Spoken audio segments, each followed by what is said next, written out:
If you're a beginner or intermediate swimmer and you're struggling to go faster, or maybe you're running out of energy just too fast, then this video is going to be for you. You're probably swimming lap after lap and getting out of breath after each length. Or maybe you have the endurance and you just can't get any faster. We want each session, each set, each length, and each stroke to be as easy as possible. You want to feel like you are working with the water and not against it. When you achieve this feeling as a beginner swimmer, you feel like you're gliding through the water, you have more energy after each length, and you can use that extra energy to increase your speed, increase your endurance, and focus on other techniques that you have to fix. So how do we achieve this nice glide feeling? We want to focus on our body position. The way our body sits in the water ultimately decides how much energy we are expending to go faster forward. All right, cool. So let's talk about why we need to focus on our body position. I think it is important that we understand why we're doing drills or why we want our body position in a certain position. When we understand this, when you're doing the drills, you can then feel the reason why we're doing it. If you don't have that feeling, then perhaps you're doing the drill wrong. We can go back and correct it. Let's talk, number one, hydrodynamics. More specifically, hydrodynamics drag. This is the resistance that we face when we try and swim through the water. If you did physics in school, you will know that the drag that is placed upon our body from the water will be acting in the opposite direction to what we want to swim. So obviously it will slow you down. So let's compare ourselves to an airplane. An airplane also has to deal with certain forces, the air resistance going through the air. So the airplane is designed in the most aerodynamic possible way so that it can cut through the air in a very efficient way. The same goes for swimmers.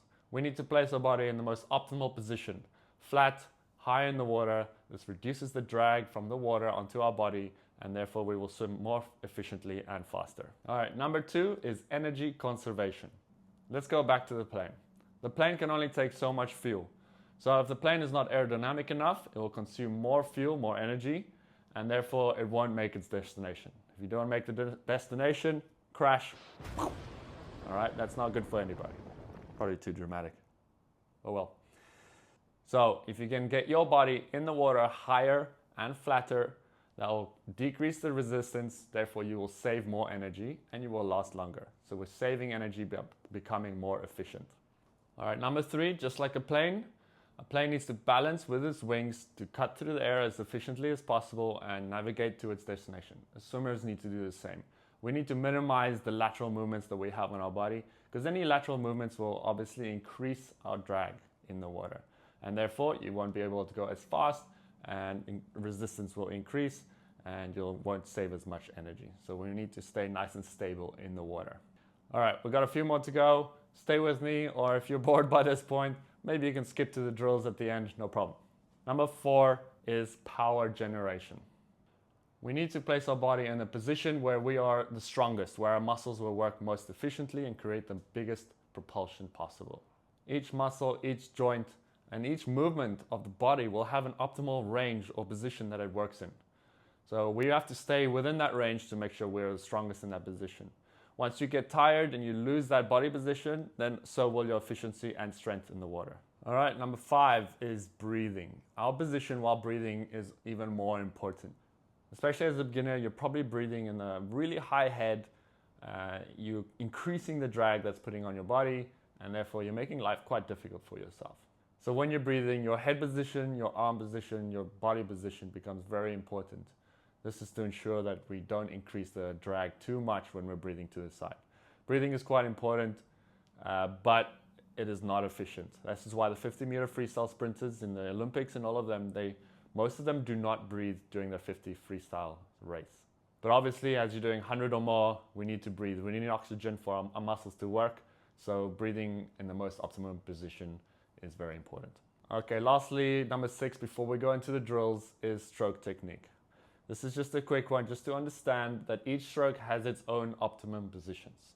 The way breaststroke works, you cannot compare to freestyle. Butterfly is also different to freestyle. Whereas freestyle, we want to stay nice and flat in the water, nice and high. In the butterfly, you want to really exaggerate that undulation.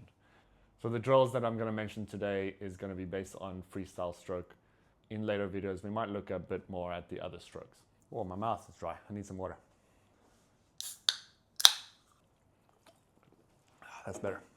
Okay, let's look at the 3 things we want to change on our body position to make sure we are more efficient in water and get rid of this really annoying drag.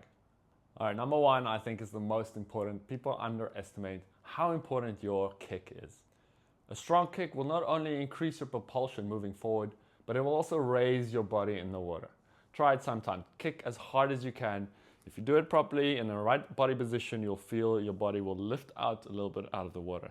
And as mentioned before, the higher you are in the water, the less water resistance we're gonna have. Also with our kick, you need to make sure that you kick from your hips.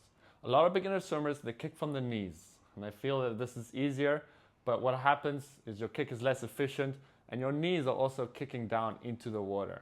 And you can imagine the deeper your knees are in the water, the more resistance it's gonna have from the water in front of you. This will essentially act as an anchor and slow you down.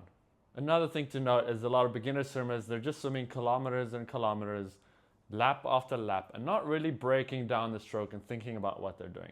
So I would suggest you go, maybe do a few sets of just kicking. This will help your kick, make it stronger, work on that technique, and then later you can bring it back into the whole stroke and should be better for your stroke. Number 2, the second thing I want to change is your head position. Again, a lot of people, they are looking forward. They're looking up with their head, looking where they're going. We don't want that. You want to look down at the floor. At the bottom of the pool, there is a black line usually. That is for you to look at and see where you're going. You don't need to look ahead of you. That's why I got this tattoo, to remind me to always follow the black line. Now, why do we want to keep our head down? Your body will always follow where your head is going. So if you imagine this is your body, and this is your head. If you lift your head, naturally your body is going to sink down, and this will obviously create more resistance. So we want to bring that head down, your body will flatten out, and you'll move faster through the water. If you still struggle to keep that body up, maybe you're struggling with a kick, use a pull buoy. You put it between your legs, it will help you raise your body in the water. And then after a while, when you get stronger, get better with the kick, get more used to that position, you can then remove that and hopefully maintain that position. Lastly is your breathing technique. We touched on this before. This is very important. We all need to breathe when we're swimming, unless you're racing the 50-meter freestyle as mentioned before, but we all need to breathe in swimming. So when you breathe, you are going to increase the water resistance that's acting on your body. So we want to minimize that as much as possible. So working on that breathing technique is crucial. So how do we want to breathe? We want to make sure we keep our head nice and low. Again, if you breathe and you lift your head, you're also going to dip your body into the water.